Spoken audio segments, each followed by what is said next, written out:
Welcome to Listenwise News Bites, where you can hear stories from the news that are specially selected for young listeners. I'm Monica Brady-Meyerov, a public radio reporter and the founder of Listenwise, an award-winning online listening resource used by teachers. We have a curated collection of more than 2,000 podcasts from sources such as NPR and other producers of high-quality audio storytelling. In this episode, how sheltering in place has saved millions of lives, and the National Football League's response to protests over racial injustice. Also, a very special furry reunion in our Weird News segment.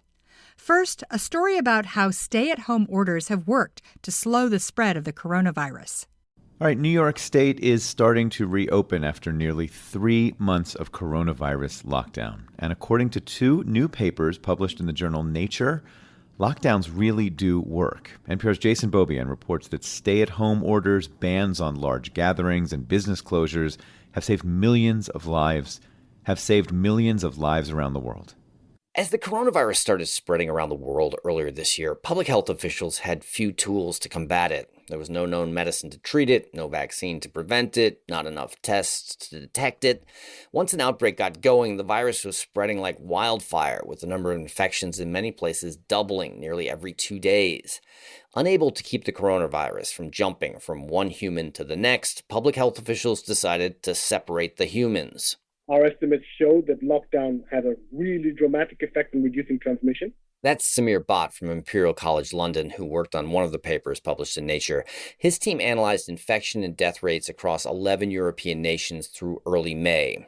They estimate that 3 million more people in those countries would have died if lockdowns had not been put in place. Without them, we believe the toll would have been huge. In addition to the paper from Bhatt and his colleagues, Nature also just published a separate study from the Global Policy Lab at the University of California, Berkeley.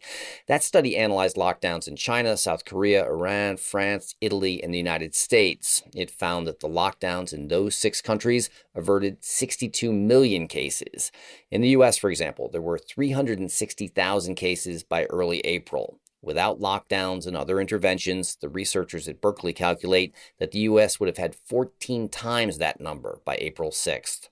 Solomon Sang from Berkeley says these unprecedented shelter-in-place orders came at an extreme cost, and when governments ordered them, it was unclear exactly how great the social benefits would be. The value of these studies you're seeing today is that they're demonstrating what the benefits of those policies are, which is that they averted tens of thousands of infections.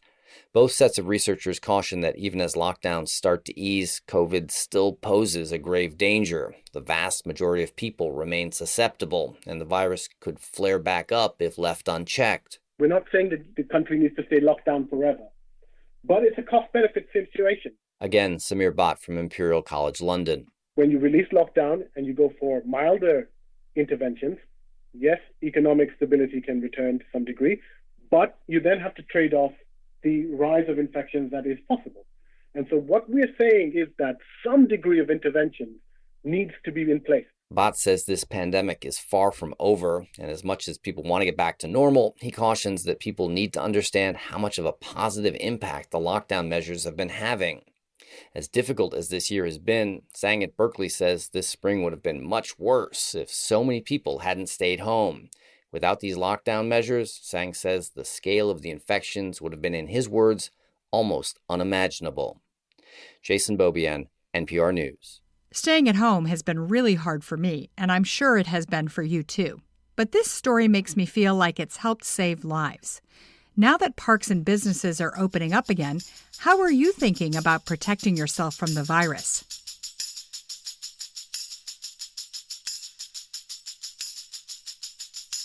Next, a story about the National Football League's response to questions about race and equity. Time for sports.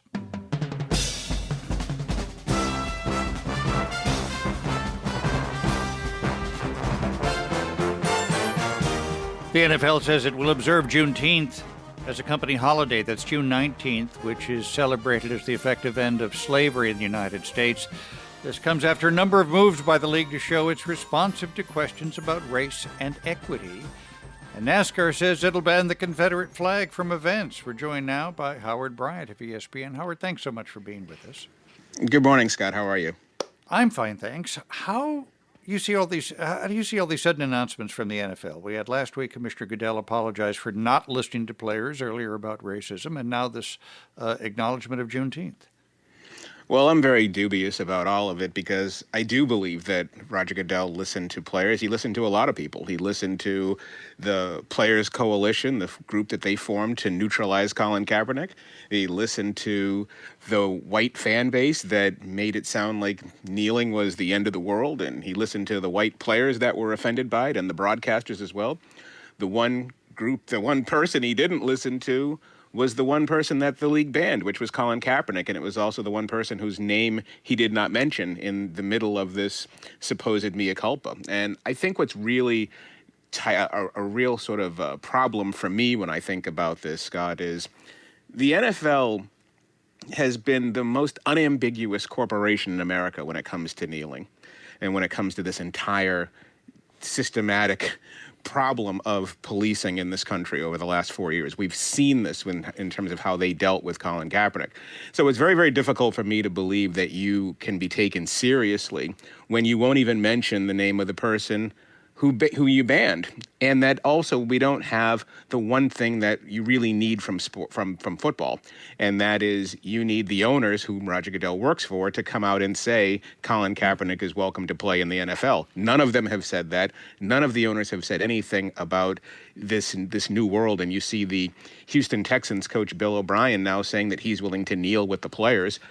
I'm dubious about the speed of all of this. I'm dubious about the action that comes behind it. I feel like there's a great wave of I guess the best way to say it is, I guess there's a gigantic wave of people and corporations who feel the need to be on the right side of this. But we'll see what they do when it's go time. I mean, you do have the situation where Colin Kaepernick's activism is being saluted, but he's not being signed. Well, that's right. And the gesture now has become a national and international gesture for this movement and for this moment. And so I feel like you really can't have reconciliation without truth. You really can't take any of this seriously unless you're willing to confront exactly what we're talking about.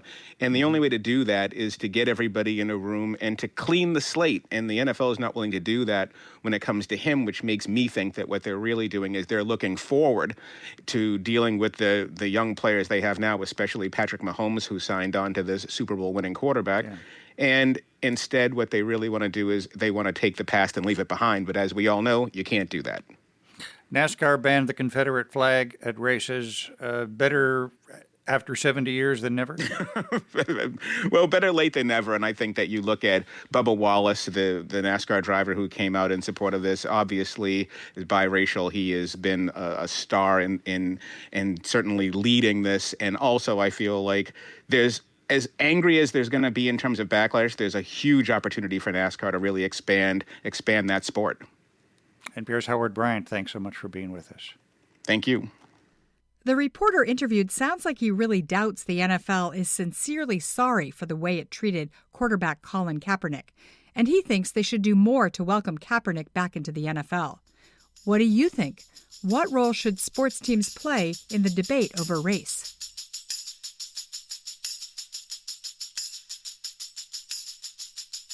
And now it's time for some weird news, where we learn about the reunion of some puppy brothers. Ben Colbert and Bailey Gallagher adopted a dog named Franklin, but they had to leave its brother behind at the foster home. Then one day they were running in their neighborhood when they spotted another dog with the same patch of white on its nose. And I said to Ben, I was like, that dog looks like Franklin's brother, because we had seen him when we went to pick him up. When they saw the dog again, they stopped to chat and asked questions like, oh, when did you get him? And it was kind of around the same time we got Franklin. I asked him if he picked up the dog on the Eastern Shore, and he had. And then we kind of connected the dots. Two brothers reunited in the midst of a global crisis. They have similar snouts, similar bellies, but they do look different. The puppy brothers now run into each other on a regular basis, and it's always a moment of doggy joy. Future plans involve more intentional time together. Hopefully, when this is all over, they can have a play date or something like that. His parents just live 2 blocks up from us. Because sometimes you really are never far from the ones you love. Thanks to our partner NPR and to Scott Holmes for our theme music. That's it for the Listenwise News Bites podcast this week. For more stories from the news selected for young listeners, go to www.listenwise.com and sign up for free. And subscribe to this podcast for our weekly shows. Happy listening.